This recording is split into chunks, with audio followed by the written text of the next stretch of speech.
Alright, welcome back everybody to our GM mode commentary for the New York Rangers. Last video kind of caught up in terms of trying to keep to a regular schedule. Went ahead and did all of year 3. We had a good end of the season. We actually only missed the playoffs due to a technicality.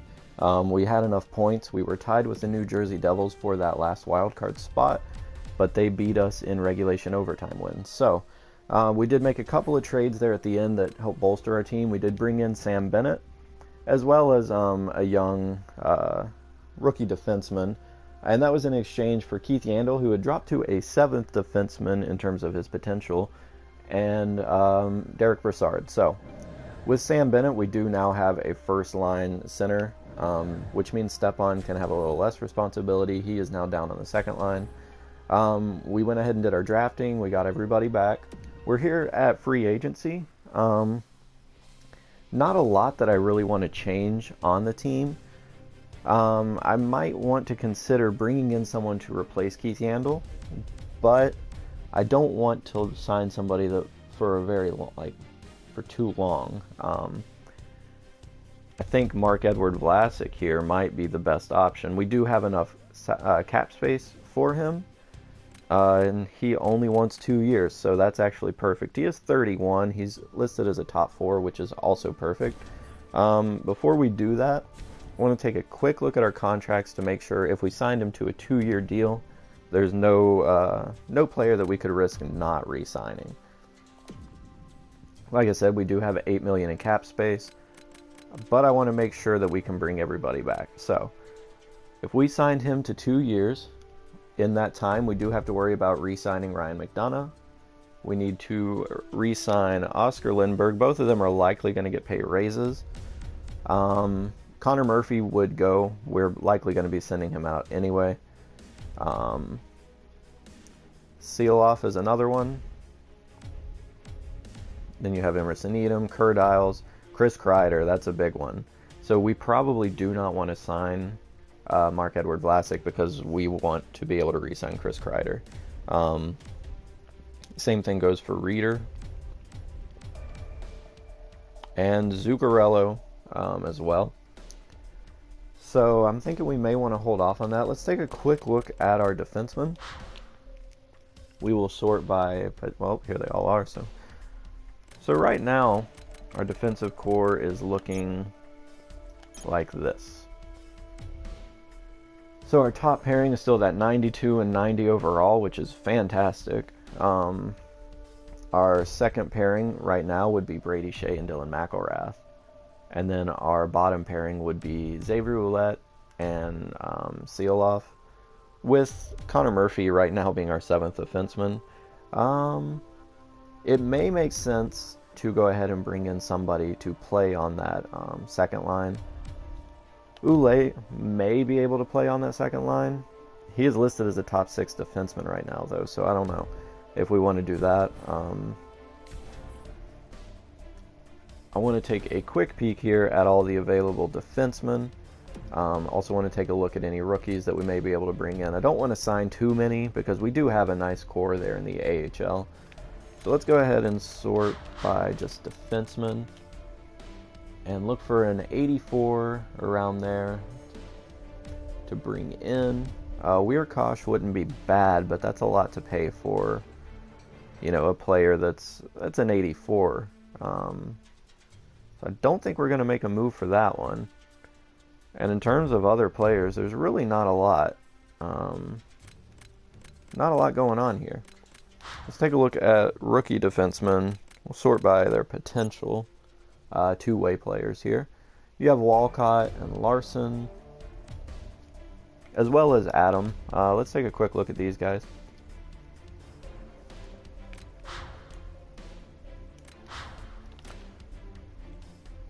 So it's looking like this Jacob Larson may be worth picking up.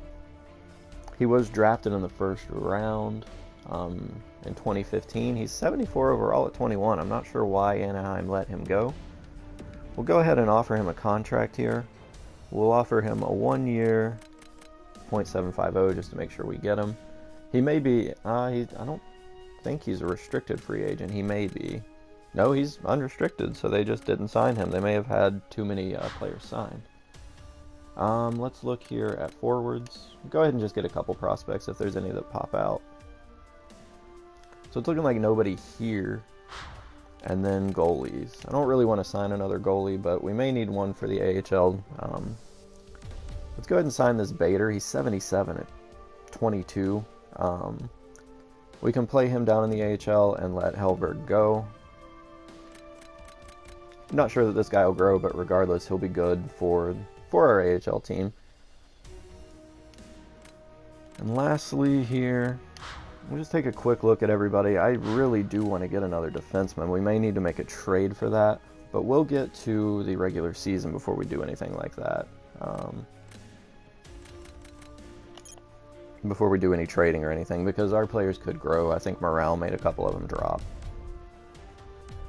We'll take a quick look here at... can we look at our lines? No. It's one thing I wish you could do. I know it's, it's the off season, but I'd like to be able to look at our lines and see what we have to work with, but that's all right. We'll take a quick look at our contracts, see who our forwards will be for the upcoming season. So main roster forwards. Sort by overall potential here. It's looking like 1, 2, 3, 4, 5, 6, 7, 8, 9, 10, 11, 12. It's looking like right now we have, Lindbergh, Edom as possible fourth liners. Jones will be on our fourth line. I think he'll still be okay there. Kurt Isles I'm really iffy on. If he has some trade value, I may ship him out. There are a couple players here notably missing, and they will be in the system. That includes Buknovich, Sorella. Both of them are ready to play. Ryan Gropp may be ready to play as well. He may be a fourth liner this year. So I don't think we need to pick up any forwards. If anything, we may be able to ship out a couple forwards to bring in a defenseman. But let's go ahead and get to the preseason, and we'll make some decisions once we get there. We'll go ahead and get to September 16th. Around that time, players get their, their off-season jump. We managed to grab Larson and Bader, so both of them are on the team. Hellberg lost some morale. You know what? Let's take a look at this. They're offering us Pominville. He has 1 year left. Top 9 potential. Let's look at his overall. He's an 87 overall. Like I said, this is his last year on his current contract. It wouldn't hurt to pick him up, but who are they wanting? So Dingle and Lilja. Dingle is 19, 65 overall. This is the guy we drafted 8th overall last season. I'd like to hang on to him, but if we can add in somebody along with Nicholas Lilja here. He was our first round draft pick this year. He is listed as a 7th defenseman. And, to get Jason Pominville, it might be worth picking him up. And if nothing else, it's good to see these two are available, because we can trade these two for a defenseman because their trade value is pretty high, if that's something we want to do. So we'll keep that trade in mind, Dingle and Lilja for Pominville. And if things are looking like we need another forward once we get to the preseason, we may do that. And now we're gonna get bombarded all through this with trade offers, because I did not turn off the trade block. But that's okay, because sometimes you can get some interesting offers, and it's good to be open to those. But like I was saying, if it's looking like once we get to preseason, when I'm able to actually edit the lines, if it's looking like we need another forward, we may go for Pominville. It is the last year on his contract, $5 million. That would still leave us $3 million in cap space. Verbata is also an option. Trade value is a lot lower. Let's see how his overall is. He's an 84, 37 years old. Still has a decent shot. Still a great offensive player. That one's honestly even more appealing to me, simply because we wouldn't have to give up nearly as much. Wouldn't have to give up any real attractive rookies, I guess, in terms of those two defensemen. Those are guys that I'd really like to hang on to, but but we'll see. We'll get here at the preseason, finalize our line changes. I want to try to at least get to the All-Star break in this video, if not a little further. Alright, so let's take a look here at what we have to work with. We'll go ahead and hit edit lines. So right now we have Chris Kreider with Sam Bennett. Sam Bennett is an 89 overall. That was a tremendous trade to make. And Matt Zuccarello is on the first line. Gonna go ahead and actually switch him and Yurko. We'll have a playmaker, power forward, and sniper. And we have a sniper on the second line with Stepan and Zuccarello as well. JT Miller on the third line, along with Kevin Hayes. Kurdiles, I don't have a lot of faith in Kurdiles, to be honest.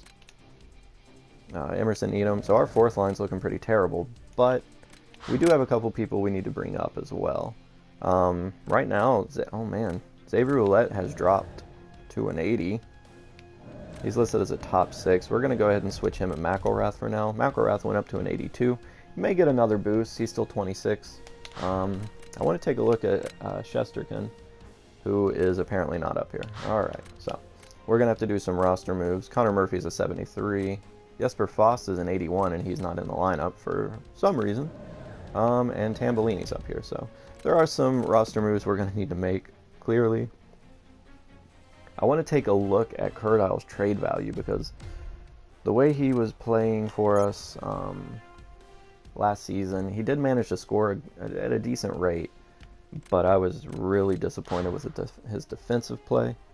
Lundqvist is slowly dropping, so hopefully Shesterkin's going to be ready here in a couple years. So we're going to move Hellberg back down, along with... We'll go ahead and send Tambellini down. We'll see how many we need to bring up. Buknovich is an 84, so he is absolutely going to need to be on this team. It's looking like all 4 of these guys may be ready. Let's see their roles here. So the only one that is actually listed as an NHLer is Buknovich. I want to take a look at Gropp and Sorella real quick. Gropp's defensive play is still atrocious. Probably not somebody we're going to bring up just yet. We'll keep an eye on him throughout the season. Sorella, I'm thinking we give these two one more year down in the AHL before we bring them up. Vahatalo, good defensive awareness, good stick checking, not the best discipline or offensive awareness. And then Nezhlev, same thing. Yeah, we're going to leave those guys down for right now, I think. Take a look here at Ryan Graves. He is a 78, maybe a serviceable 7th defenseman. I think that is something we need to pick up. And then let's take a look at the goalies here. So Shesterkin, Bader is an 81, so that was definitely a good pickup. Both are listed as backups right now. Shesterkin's still listed as a fringe starter. And then Bader is listed just as a starter. So we're going to keep Bader down there. We are going to give Shesterkin another chance. And we'll do that for now. I'm going to go ahead and just hit best lines. See how everything falls into place there.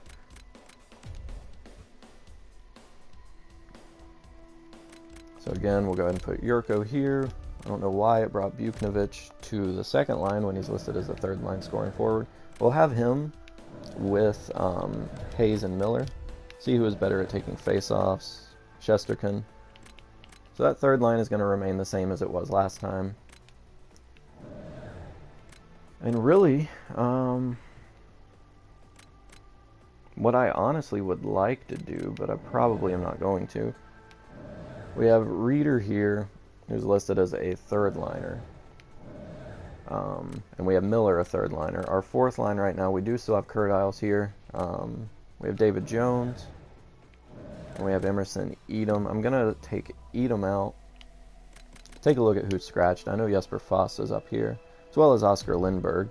We're going to play Lindberg for right now. We're going to probably send Edom down, actually.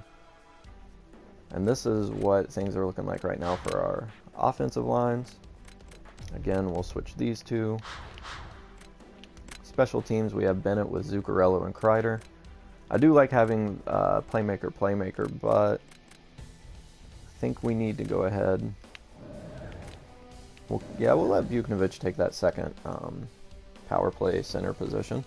Want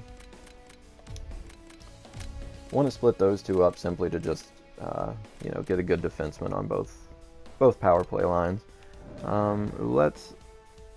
No, we're gonna take him out, but let's look here at our slap shot powers.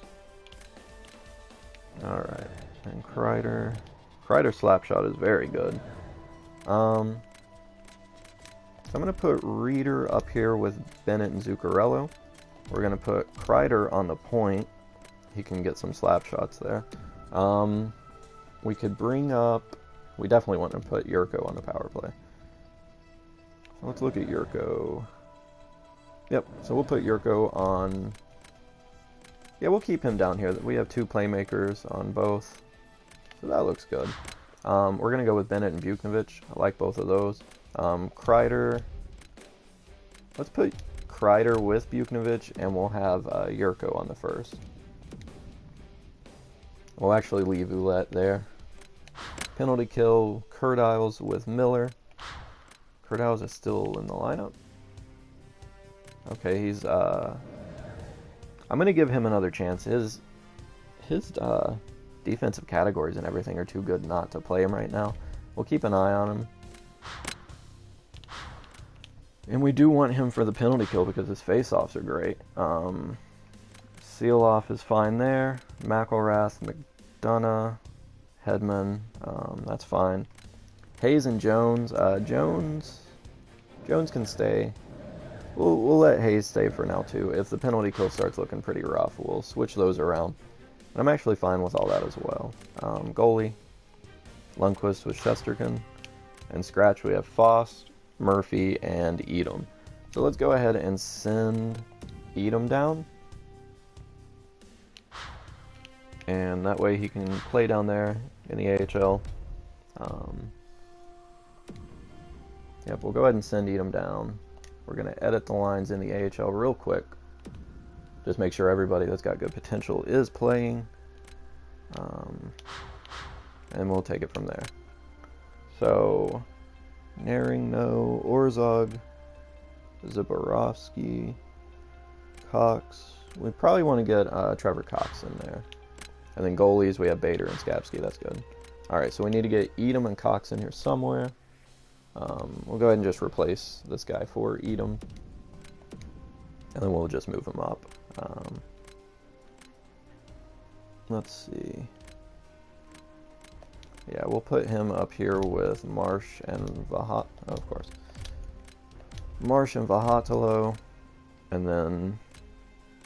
we'll leave it like that for now. That looks good to me. We'll switch Nezhlev. That way we have a pretty physical top line. And then we have the playmaker, sniper. Combination there. Yeah, that looks good. Alright, and then defenseman just real quick. Looks like everybody's playing that needs to be. So with that, let's go ahead and get through preseason. And we'll try to hopefully have a better season this year. Like I said, the end of our season last year was excellent. Once we made those trades, it seemed like things really picked up for us. So hopefully we can build on that success. After preseason, I actually do want to look at trade values for a couple of guys that we were considering trading. I think we're going to take a look at defensemen. Let's see where the most defensemen are. There's 15 here. We're going to scout this a good bit. That way we can get a good idea on how good these 15 defensemen are.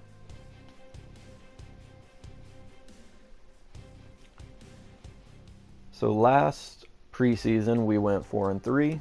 So we're already off to a better start in terms of preseason. So we go 5-1-1. Very good. So hopefully that'll be a sign of good things to come. And before we get started, like I said, I want to take a quick look at trade value for a couple of these guys. I wouldn't mind bringing in a better defenseman to play there on the second line, but we may just leave it how it is for now. I want to take a quick look at Curdiles. See how his trade value is. It's pretty low, so we're gonna hang on to him. And then defenseman Connor Murphy is probably incredibly low at this point. Yeah, so Connor Murphy is not going to have any trade value right now. We'll take a quick look at player morale. I'm sure Connor Murphy's probably requesting a trade.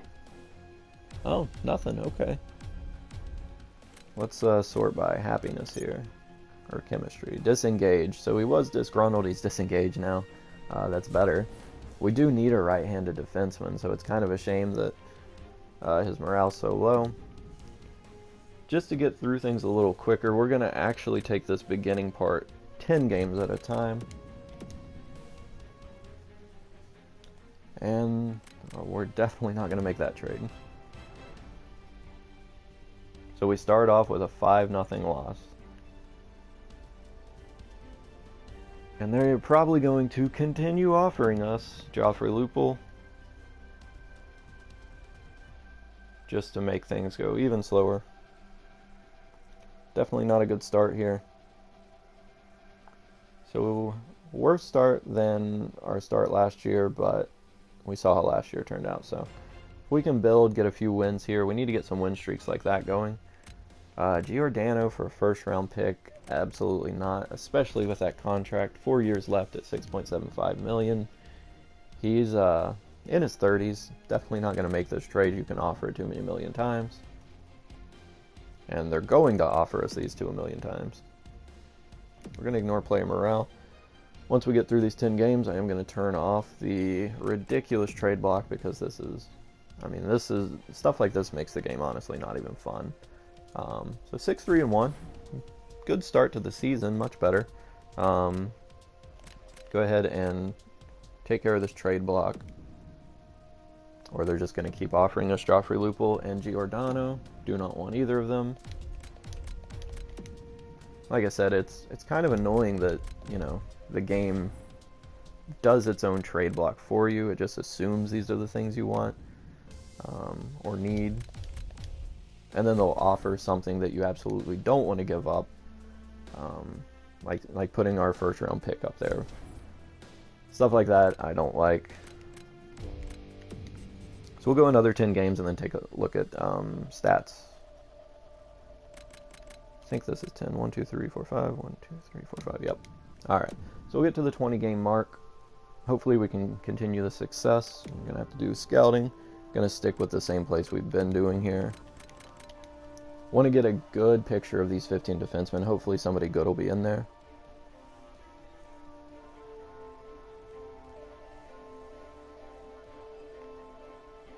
So it seems like we're winning 2, losing 1. I mean, if that continues, that'll be okay. We're going to dismiss player morale for right now.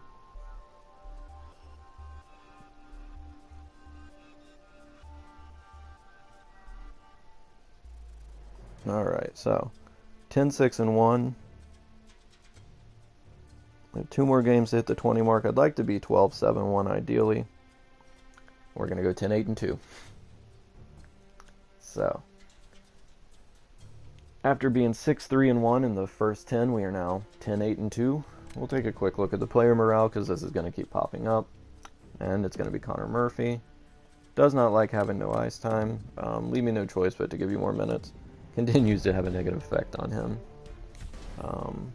I hate that his trade value is so low, but I think that's, you know, that's our fault.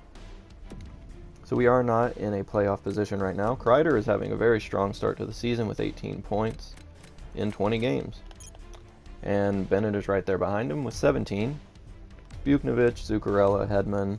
Overall, all our plus minus is actually pretty good this year. That fourth line still not getting it done. I don't know if we need to grab like a grinder. So in 20 games, McElrath has 80 penalty minutes already. We'll take a look, see if there's any problems in terms of like our scoring or our penalty kill or anything like that. Like I said, we are out of a playoff position. We are 18th in the league. So goals for per game. We're bottom 10, it looks like. And if not bottom 10, we're right there. Goals against, we're going to be pretty high, I think. Yep, so we're in, I think that's probably the 12th place. Power play percentage. Power play percentage, we're in, at least the top 12, top 15 around there. So power play is doing pretty well. And then our penalty kill, 4th worst. So our penalty kill does need switched up. And it looks like the power play can stay the same, but it looks like we're still not scoring enough. Which has, that's been the trend every single season for whatever reason. We're going to get Kurdiles off here. We'll get Stepan. Take a look at Buchnovic now.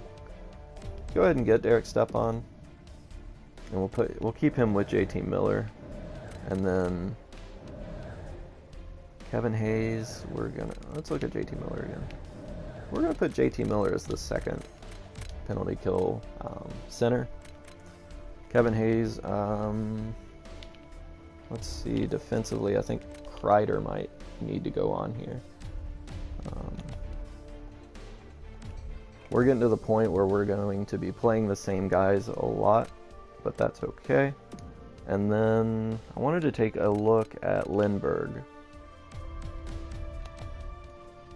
Lindbergh is okay defensively. We'll give him a shot with JT Miller.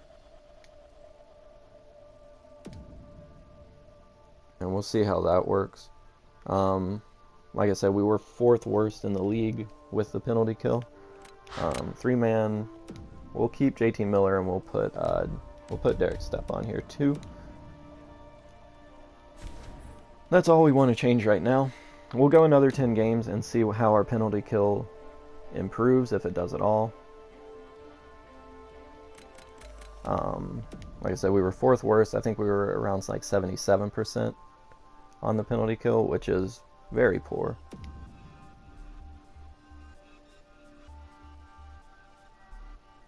Alright, so 2-1 in the stretch. 2-1-1. Alright, big games there. Drop to the Tampa Bay Lightning. Games against Carolina, the Devils, teams in our conference and division. These are games we need to win. And we go 2-0-1 against those 3, so not bad. Decent stretch overall so far. Couple overtime losses. So we've scouted, I think the WHL's defenseman twice. We'll do the same for the QMWHL. Alright, so in that 10-game stretch, decent record. We are above 500. We're above the New Jersey Devils, and we are in a playoff spot. Sam Bennett in 30 games has 29 points, so about a point per game pace for him. I'd like to see how Kreider is 28, so he's right there as well. Top line is producing very nicely. Second line's doing pretty well. Buchnovic having a much better season. Stepan not so much. Victor Hedman's doing outstanding. So these are good signs, good things to see. Take a quick look again at our power play and penalty kill. We'll sort by the entire league. Sorry, this stuff takes a little while. It's a little kind of clunky, I guess you would say, just going through all these menus. So our power play percentage has either dropped or others have got better. Has dropped 1%, not horrible. Not too much of a change there. Penalty kill's the same. We're still 4th worst in the league, and that could be that it's just not a big enough sample size. But we're winning games, and that's the important thing. Would like to get a nice stretch here, especially against Eastern Conference teams. We definitely need to beat Eastern Conference teams. Devils, we lose 4-0. Those are games that we really need to win. A win against Chicago and Minnesota are nice because there's 4 big points for us. But when we're losing to these Eastern Conference teams, they're getting points, they're gaining ground, or we're losing ground on them in the playoff race. Alright, so 2-game losing streak, rebound with a win in Nashville. So after St. Louis here, we have a nice stretch of Eastern Conference teams, and Sam Bennett is out with an injury. He'll be back in time for that big Eastern Conference team stretch, so we'll just go ahead and replace him. 1-0 shootout loss, so we did manage to still a point in that game, so I'm okay with that. And that was with Jesper Foss as our first line center, so it's a game we probably could have won had Bennett not been injured. We'll take a quick look here and see how. So -11, -5, -7. We're going to take Lindbergh out because he is a weak link, it appears, on this fourth line, and we'll go ahead and put Jesper Foss back in there. I want to double check real quick, since I am making that change, make sure he is not the center for the penalty kill. Alright, nope. He is on the penalty kill, which I want him, but I don't want him taking face-off, so that's good. We're 19, 14, and 5. And we go 1-1 in that last two there. So 20, 15, and 5. I want to get through these 5 games, just because they are mostly, and seal off injured shoulder, so that means Connor Murphy's going to get some playing time. But I want to get through these because these are Eastern Conference teams. I want to see how we do against these 5. Well, 3 of these are, and we go 2-1, so quite okay with that. And Seeloff is back, so Connor Murphy got a couple games in there. Xavier Ouellette is an 83, so I'd say it's time to put him up there. We'll put McElrath, because he is listed as a top 6. We'll put McElrath back down here with Seeloff. And 2-game losing streak and 3-game losing streak. So Seeloff with an injured shoulder again. That's the issue with the morale system. Guy comes back when he's still kind of injured. You want to scratch him, but then his morale plummets. He demands a trade, or you play him. He gets injured again, and then he's out, and then it's just that vicious cycle of constantly getting injured. So we are still 4th here. We'll go ahead and get to 50 games, but that's a complaint I have with this, the morale system. I know you can turn it off now, but at the start of this, it was not an option to turn off, so I'm going to go ahead and just leave it on. That's 2 big wins right there against teams that we will be competing against for a playoff spot, so that's very nice to see. We definitely want to get those wins.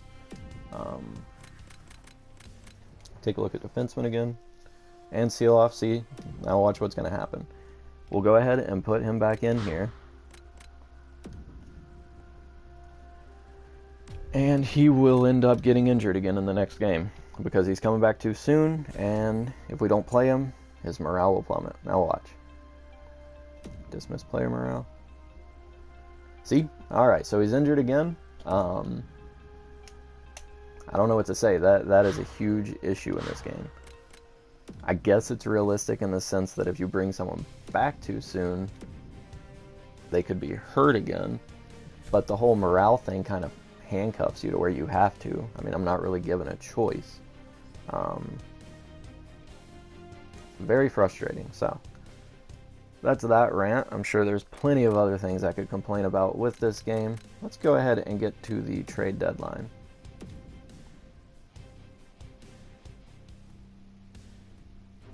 Couple of wins after 3 losses in a row. That's good to see. We definitely want to try to win the next stretch of games, and Seeloff's back. So once again, we're going to put him in. If he gets injured again, he's going to be sitting out the rest of the year because I just don't have the patience to deal with that. And see, his morale is so low because he's, you know, constantly in and out, in and out. It's very frustrating. So this is a stretch we need to win, and we're starting off 0-2. 0-3. 0-4. Wonderful. So we manage a win, and then a loss again.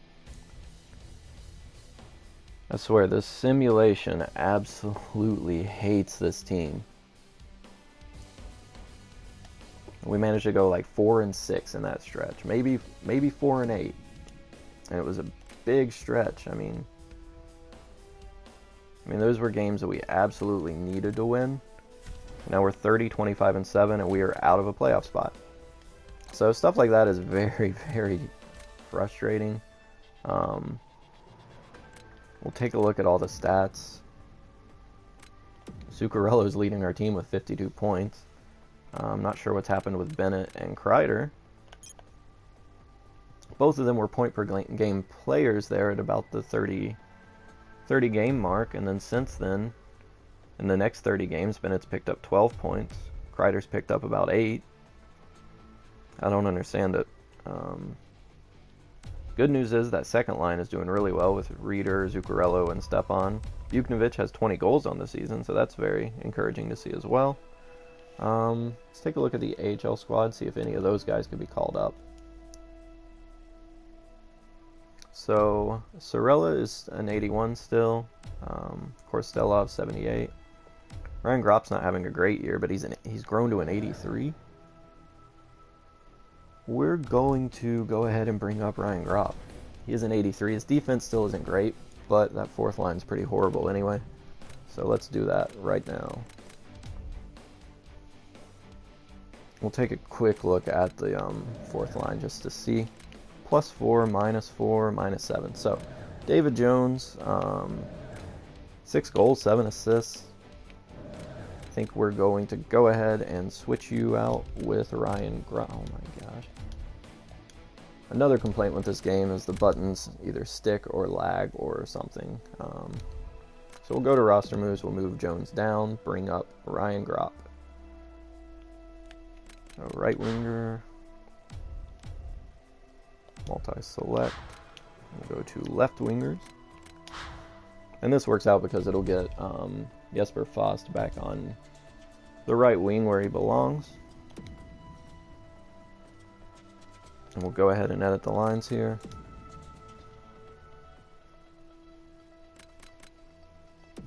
We are going to keep him on the fourth line for right now. Being a power forward, he's going to do okay there. Nobody claimed Jones, so that's good.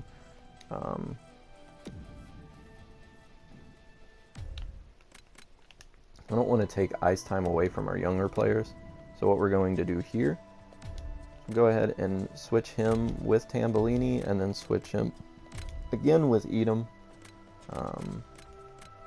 And that should be just fine.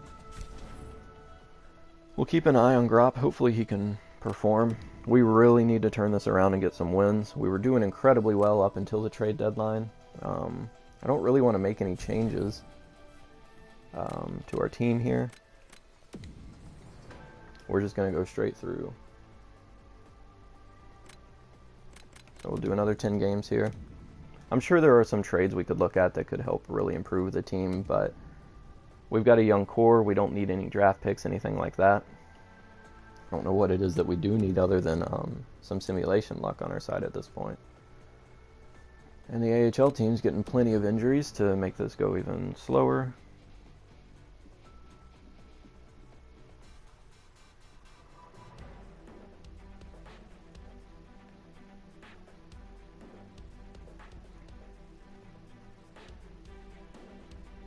Alright, so in that 5-game stretch, or it may have been 6, but regardless, we did manage a point in every game but one. So that's what we need to see. Man, I don't know what it is with the Islanders, but it seems like always right after the trade deadline we have that huge loss to them.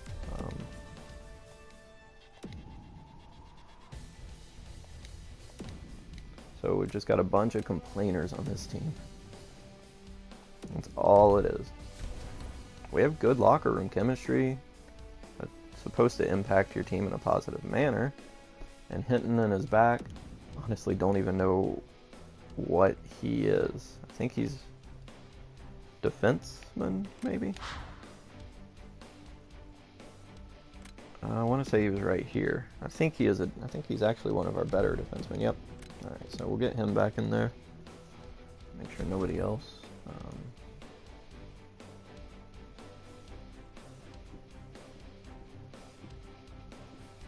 A couple shootout losses there, but that is still, at least a point in each of those games. And they're, overtime losses to Western Conference teams. So there are 10 games remaining. We'll go ahead and simulate through. Hopefully we can get a nice streak going here and clinch a playoff spot. But the way our team's been trending lately, that's honestly not too encouraging. And in the meantime, I have to do all this. I believe he was a center, yep. And I think that's where he went. Alright, let's take a look here at Buchnevich. 24 goals, 14 assists. Very good season for him. Reeder has jumped up to an 85. Again, very good to see. Wow, he's having a great year. Kreider is not getting it done. First line struggling a little bit, it seems. And then how's Gropp doing? +6, 3 goals, 1 assist. I can definitely accept that. That fourth line's finally turning it around. I think Gropp may be a better choice down there. Alright, so huge stretch here. All Eastern Conference teams. This could honestly make or break our playoff hopes. So again, Connor Murphy. I'm just going to lie to him and say I'm going to consider possible changes just to get him to stop complaining. Okay, that's a good start. And we follow that up with a loss, and Zuccarella's out with a fractured jaw for the rest of the regular season. So fantastic. So we'll go ahead and move Buchnevich up there, move Hayes over, bring Jesper Fast up, and then we will just replace Zuccarella with Lindberg. Very frustrating.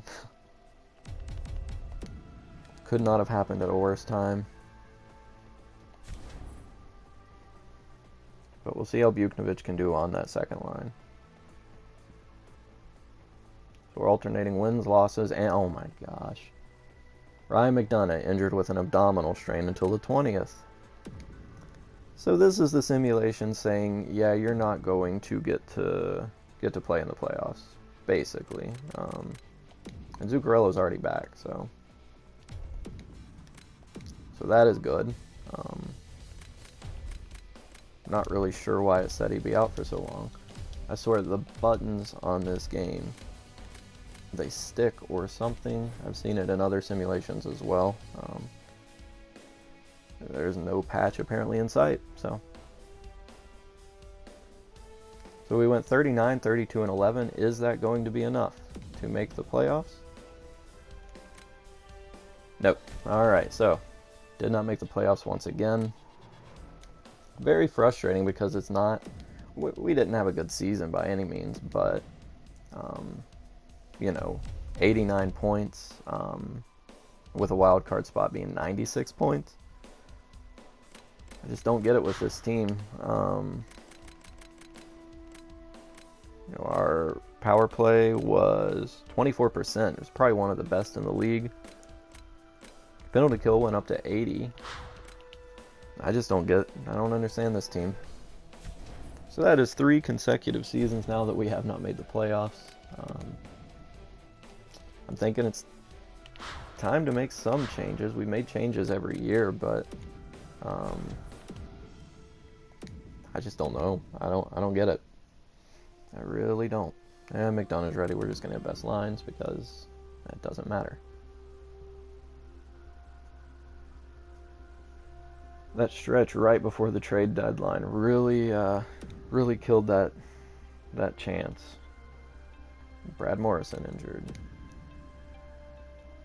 And then the injuries to Zuccarello and McDonough right there at the end didn't help. So we'll stay here and watch Hartford. Again, we're going to look at defensemen. We'll look at some Russian defensemen here.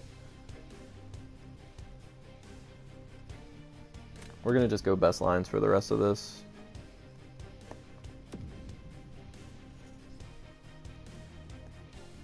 And this is why, because every 5 seconds we're going to have to stop.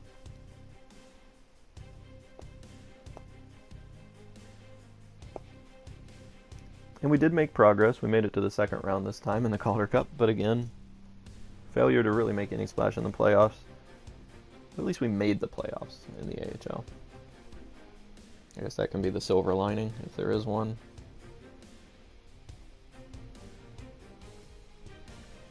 Overall, though, very disappointed in how this is going. I know you could, hear me say it and be like, yeah, sure, but anytime I haven't recorded this, I've maybe missed the playoffs twice. I've played a lot of be a GM. We're just having some horrible luck here.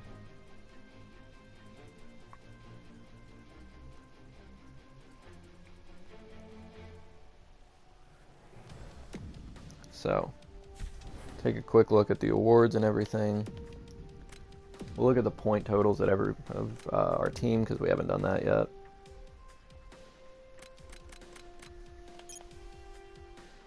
So, Zuccarello was our leading point producer with 58 points, followed by Reeder, Bennett, Kreider.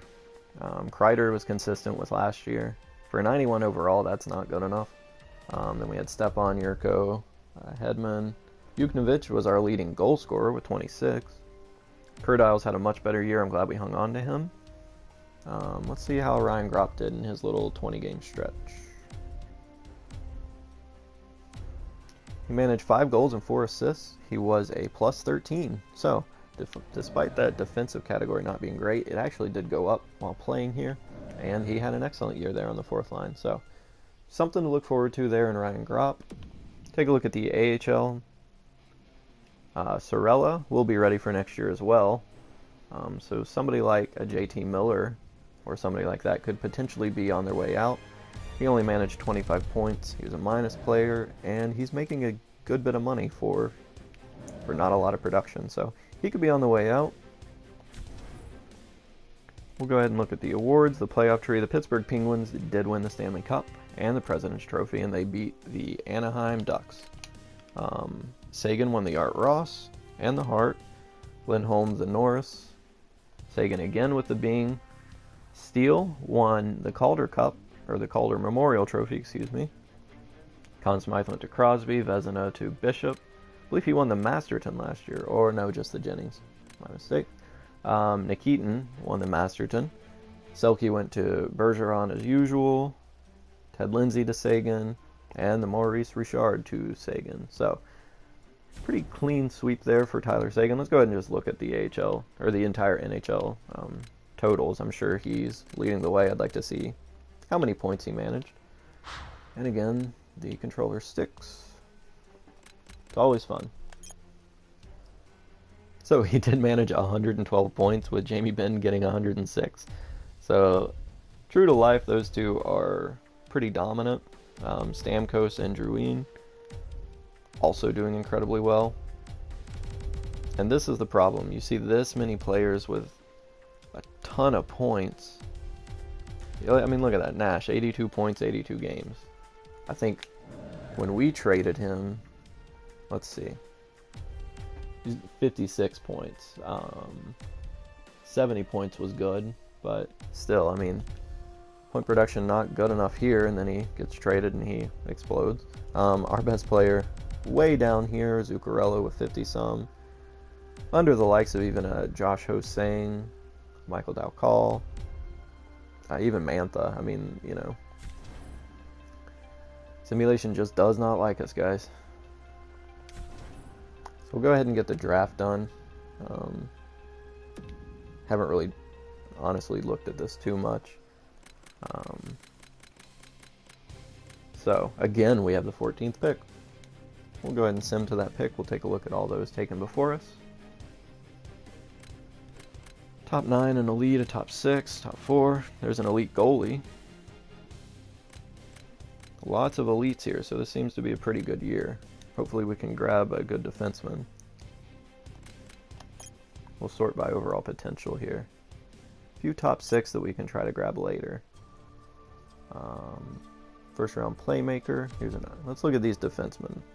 This one is set to go in the first round. Larry Lyles, offensive defenseman. He is right-handed. Hopefully it works out this time. We're going to go ahead and select him. And again, top 6, so not great. Take a look at a couple that go after us here. So top 9, top 6 power forward, top 4 defenseman, always fantastic to see. And an elite right winger goes to the Islanders, so we're going to go ahead and just simulate through all this. Our second round pick here. Take a look here at the ones. There's an elite center, top 4, elite.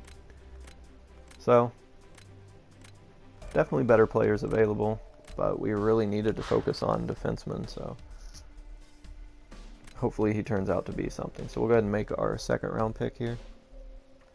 We're just going to sort by projected draft date.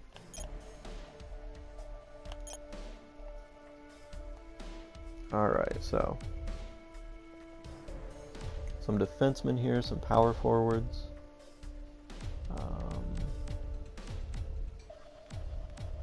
Since this one I already do have pretty uncovered, we're just going to go ahead and take him. Another top 6, so not bad. And like last time, we'll just do the third round pick and I'll let the computer do the rest of the drafting. Maybe they'll have better luck.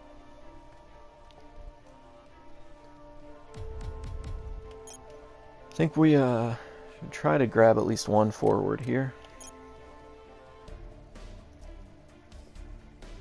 So we have a two-way forward. He's a center. So yeah, we'll go ahead and give him a shot. Top 9, so not horrible. So just sim the rest of the draft. Not going to do any of the re-signing in this video. I just want to take a look at who we drafted and we will end it there.